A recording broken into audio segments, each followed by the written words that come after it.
મિત્રો નમસ્કાર। આજે આપણે રિવ્યૂ કરીશું ઇસ્કોન મંદિરના નજીક છોલે પેટીસ અને છોલે સમોસા। મિત્રો અહીંયા 20 વર્ષથી અહીંયા ફૂડ અહીંનું ફેમસ છે। મિત્રો ઘણા લોકો ખૂબ દૂર દૂરથી અહીંયા છોલે પેટીસ, છોલે સમોસા અને ઘણી બધી કચોરીથી લઈને ઘણી બધી વાનગીઓ અહીંયા ફાસ્ટ ફૂડ આ રીતે ખાવાનું પણ લોકો પસંદ કરતા હોય છે। મિત્રો આપને કહી દઉં કે ખૂબ જ ટેસ્ટી અને ખૂબ જ યુનિક આઈટમ આમની અહીંયા વર્ષોથી પ્રખ્યાત છે।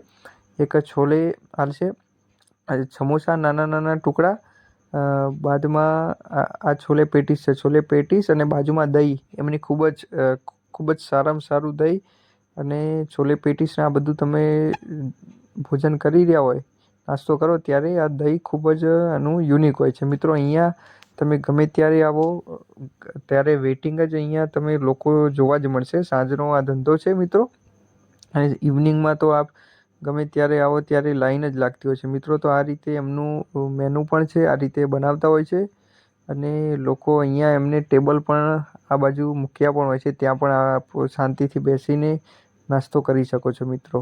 અને આમનું સ્પેશિયલ એક અલગ જ સારામાં સારું મેન્ટેન તેલ અને ખૂબ જ હેલ્ધી ફૂડ આમનું હોય છે। તો મિત્રો આ ઉપર લખ્યું છે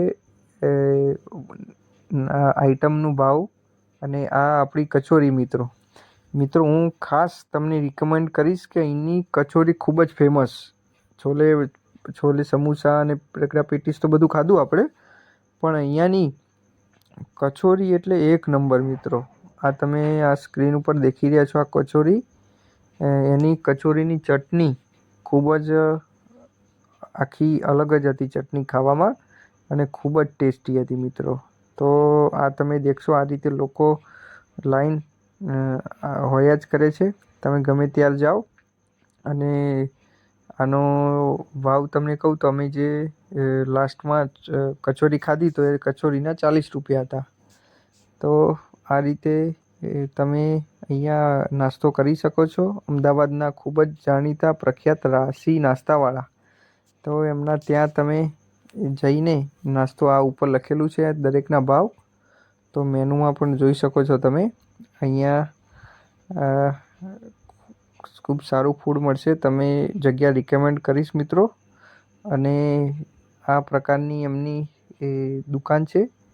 તો મિત્રો આ જ પ્રકારના વિડીયો જોવા માટે આપણી ચેનલ લાઈક, શેર, સબસ્ક્રાઈબ કરો। જય દ્વારકાધીશ, જય શ્રી રામ।